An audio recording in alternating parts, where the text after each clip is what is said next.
네, 안녕하십니까. 오늘도 일상기도회를 통해서 하나님과 교제의 시간을 갖기 원합니다. 오늘 우리가 함께 나눌 말씀은 창세기 17장 1절에서 27절까지의 본문입니다.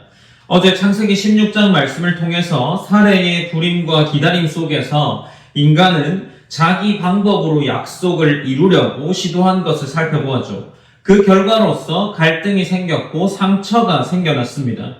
그러나 그 과정 속에서도 하나님은 하갈이라는 인물을 찾아오셨고 긍휼을 베푸시는 분이라는 것을 함께 살펴볼 수 있었죠. 이제 창세기 17장 오늘 본문에서는 다시 하나님께서 아브라함에게 찾아오시고 언약을 확증하는 장면이 기록되어 있습니다. 특별히 언약 백성의 표를 주시는 장면으로 이어지죠. 약속은 사람의 방법으로 앞당겨지는 것이 아니라는 것을 말함과 동시에 하나님이 정하신 때에 하나님이 정하신 방법으로 세워진다라는 것을 보여줍니다. 본문 17장 1절에서는 아브라함이 99세 때에 라는 본문으로 시작하죠. 그때 여호와가 아브라함에게 나타났다는 것을 보여줍니다.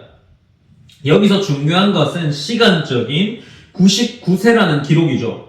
하나님이 너무 늦은 때에 나타나는 것처럼 보이기도 합니다. 인간의 계산으로는 이미 가능성이 사라진 시점이죠. 하나님은 그때에 나는 전능한 하나님이라 라고 말씀하십니다. 제가 이 본문을 읽으면서 이전에 이런 생각을 했습니다. 지금보다 기대 수명이 길고 더 하나님께서 기적을 충분히 이룰 만한 나이가 어쩌면 그 당시에 아브라함의 나이가 아닐까라고 생각을 했는데 본문 17장 17절에 보면 이 이야기를 다 들은 아브라함의 반응이 등장하는데 아브라함이 엎드려 웃으며 마음속으로 이르되 100세 된 사람이 어찌 자식을 낳을까? 사라는 99세니 라고 기록하고 있습니다. 그러니까 아브라함이 생각할 때 이미 불가능한 거죠. 그러니 아브라함이 지금까지 하나님과의 관계 속에서 보인 그런 장면과는 전혀 다른 어떤 태도를 보이는 거죠. 어쨌든 하나님께서 그에게 99세 때 나타나서 인간적인 가능성이 완전히 사라진 그 시점에 나는 전능한 하나님이라 라고 말하면서 아브라함에게 등장하십니다. 여기서 전능한 하나님이라고 불리는 단어는 히브리어로 엘샤다이라는 단어인데 힘이 세다라는 의미보다 더 넘어서 약속을 이루기에 부족함이 없는 하나님이라는 그런 의미의 고백을 담고 있는 것이 엘샤다이입니다. 하나님은 아브라함에게 너는 내 앞에서 행하여 완전하라 라고 말씀하시면서 그에게 자신이 전능한 하나님이다 라는 것을 밝히고 계십니다. 이것은 언약의 삶은 능력의 문제가 아니라 하나님 앞에서의 태도의 문제라는 사실을 하나님께서 가르쳐주고 계시죠. 이제 이어지는 2절부터 4절까지 하나님은 내가 내 언약을 너와 나 사이에 두어서 너를 크게 번성하게 하리라 라고 약속하시죠. 아브라함은 엎드리고 하나님이 말씀하십니다. 너를 여러 민족의 아버지가 되게 하겠다라는 약속을 하나님이 아브라함에게 하시죠. 여기서 언약은 단지 아브라함 개인의 복에 머물러 있지 않습니다. 하나님은 아브라함을 통해 많은 민족을 향한 구원의 길을 여시죠. 5절에서는 그러한 의미에서 아브라함의 정체성을 바꾸는 이름을 개명하게 합니다. 아브라함은 높은 아버지라는 뜻인데 그것보다 더 큰 이름의 개념을 가진 아브라함이라는 이름으로 바뀌죠. 이것은 열국의 아버지라는 이름으로 바뀌게 되는 겁니다. 앞서 말한 것처럼 이 이름의 변화는 정체성의 변화를 가져옵니다. 아브라함은 여전히 현실적으로는 아들 한 명조차 얻지 못한 상태였지만 하나님은 그를 향해서 열국의 아버지라고 부르고 있습니다. 믿음은 내가 누구인가를 아는 현실이 아니라 하나님의 말씀을 받아들이는 데서 시작된다는 것을 계속해서 이야기해 나가는 거죠. 이제 6절부터 8절까지는 언약의 내용이 더 구체화됩니다. 6절에서 8절에서는 이렇게 기록하고 있는데 내가 너로 심히 번성하게 하리니 내가 내게서 민족들이 나게 하며 왕들이 내게로부터 나오리라 라고 이야기를 합니다. 이 왕들이 내게서 나온다, 민족들이 나온다 라는 약속을 주는 거죠. 하나님은 이 언약을 너와 내 후손에 대대로 영원한 언약으로 세우시겠다라고 말씀하십니다. 여기서 언약은 일시적인 이 한 사람과의 계약이 아니라 세대를 이어가는 하나님의 약속이 된다는 것을 이 본문이 밝혀가고 있는 거죠. 또한 하나님은 가나안 땅을 주시며 나는 그들의 하나님이 되겠다라고 선언하십니다. 결국 하나님이 주시는 선물은 여러 가지의 선물이 될 수 있겠지만 결론적으로는 하나님 자신이 된다라는 것을 보여주고 있습니다. 이제 9절부터 14절까지는 언약의 표, 우리가 잘 아는 할례라는 것이 등장합니다. 하나님은 이제 그들을 향하여, 아브라함을 향하여서 너희 중 남자는 다 할례를 받고 라고 말씀하십니다. 그리고 이것이 나와 너희 사이의 언약의 표라고 말씀하시죠. 여기서 할례는 언약 백성으로 구별되는 표입니다. 몸에 새겨지는 표라는 것은 어떤 의미를 가지겠습니까? 이 언약이라는 것이 삶의 바깥에만 있는 것이 아니라 사람의 깊숙한 존재, 사람의 깊숙한 자리까지도 새겨져야 한다라는 것을 할례가 우리에게 알려주는 거죠. 또한 할례는 무엇이겠습니까? 하나님이 약속을 이루시겠다는 표라는 것과 동시에 언약 백성으로 하나님께 속해 살아가야 한다라는 부르심이 되기도 할 겁니다. 이제 이렇게 하나님은 언약에 대해서 말씀하시고 언약의 표로서 할례라는 행위를 하도록 하십니다. 그리고 15절에서 16절에서는 사례의 이름도 바뀌죠. 하나님은 사례라 하지 말고 사라라 하라 라고 이야기를 하십니다. 그녀에게도 복을 주시고 그녀애가 아들을 낳게 하겠다라는 선언을 하십니다. 앞서도 이야기했지만 아마 하나님께서 꽤 긴 시간 나타나지 않으셨다가 다시 나타나서 사라에게 이 아들을 낳겠다라고 이야기를 하시는 거죠. 약속의 성취는 아브라함만의 이야기가 아니라 사라를 포함한 공동체 전체의 이야기가 되는 겁니다. 하나님은 사라를 통해서 열국의 어머니가 되겠다라고 이름을 바꾸어 주시는 거죠. 하나님은 사라가 실수를 했죠. 그러나 그럼에도 불구하고 다시 약속의 중심으로 불러서 세워주십니다. 이제 앞서 말한 것처럼 17절이 기록되어 있는데 아브라함은 엎드려 웃습니다. 이 웃음은 어쩌면 조롱이 될 수도 있겠지만 어쩌면 굉장히 이해할 수 없는 허무함에서 나오는 웃음이다 라고 할 수도 있습니다.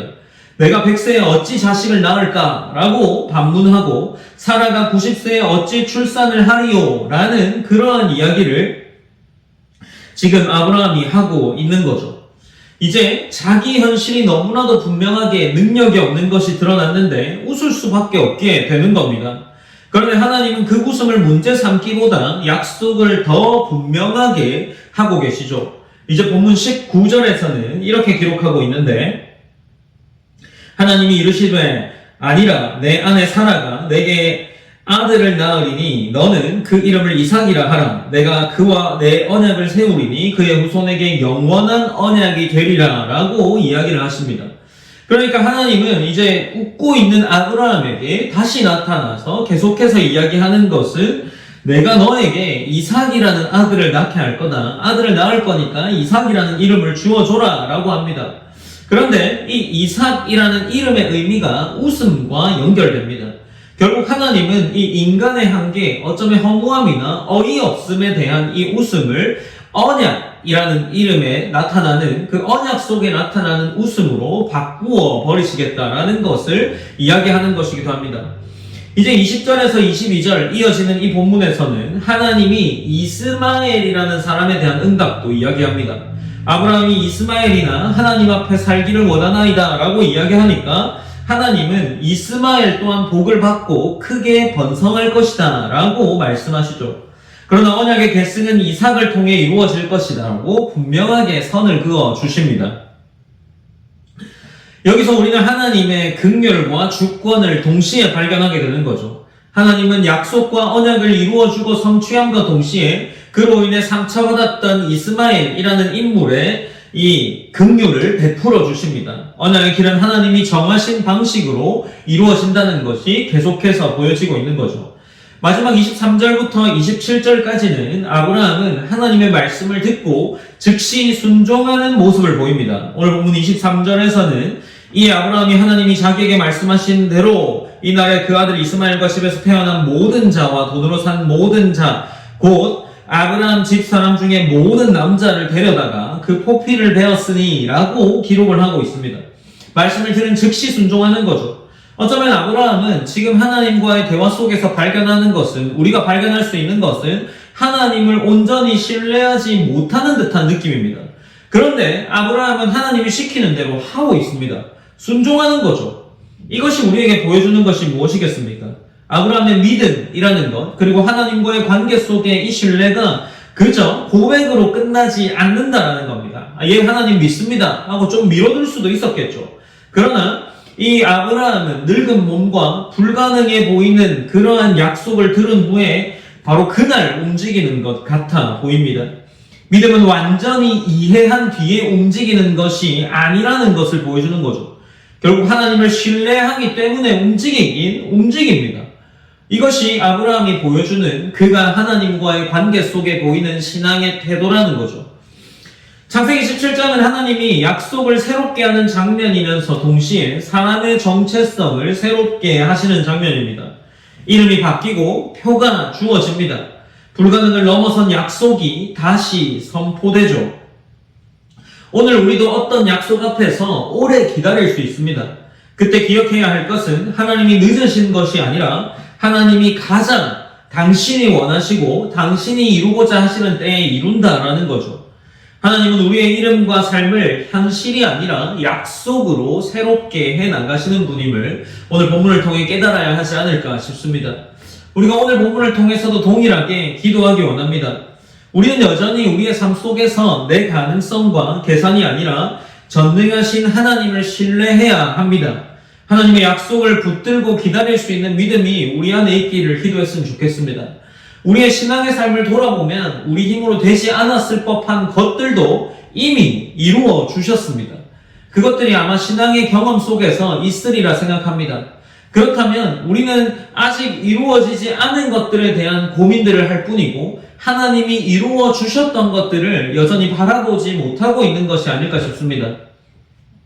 우리 안에 은혜로 받았던 것을 더 선명히 기억할 수 있게 하나님께서 은혜를 베풀어 주시고 그러한 경험들이 다시금 하나님과의 약속 속에 적용되어서 우리가 하나님과의 관계에서 하나님을 더 신뢰할 수 있는 자가 되기를 기도했으면 좋겠습니다. 그리고 두 번째로는 언약의 표를 받은 백성답게 삶의 자리에서 아브라함이 순종했던 것처럼 구별된 순종으로 우리가 응답하며 살 수 있는 성도가 되기를 기도했으면 좋겠습니다. 기도의 제목들로 함께 기도하시고 제가 기도함으로 일상기도회를 마무리하겠습니다. 사랑하는 하나님 감사합니다. 하나님 우리가 오늘도 일상기도회를 통해서 하나님의 말씀을 듣고 나눕니다. 하나님 우리가 이렇게 나눈 아브라함의 말씀을 통해서 우리가 알 수 있는 것은 하나님께서 아브라함을 성장시키시고 또 그 가운데 순종함으로 다시금 더욱 좋은 신앙으로 나아간다는 겁니다. 하나님 우리 안에도 하나님을 신뢰한다는 그것만으로도 때로는 우리 이성적으로 이해가지 않는 행동도 할 수 있는 믿음이 우리 안에 있기를 원합니다. 하나님이 당신이 원하시는 가장 적합한 때에 일하시는 하나님이심을 믿고 우리 안에 주어진 신앙과 또 개인의 경건들의 이 시간들이 더 잘 쌓여서 더 큰 하나님을 믿고 신뢰할 수 있는 우리 하나님 자녀가 될 수 있도록 그리고 우리 일상교회가 될 수 있도록 인도하여 주시옵소서. 언제나 하나님께서 오늘 하루도 함께해 주실 줄 믿습니다. 모든 영광 하나님께 올려드리며 살아계신 예수님의 이름으로 기도드립니다. 아멘.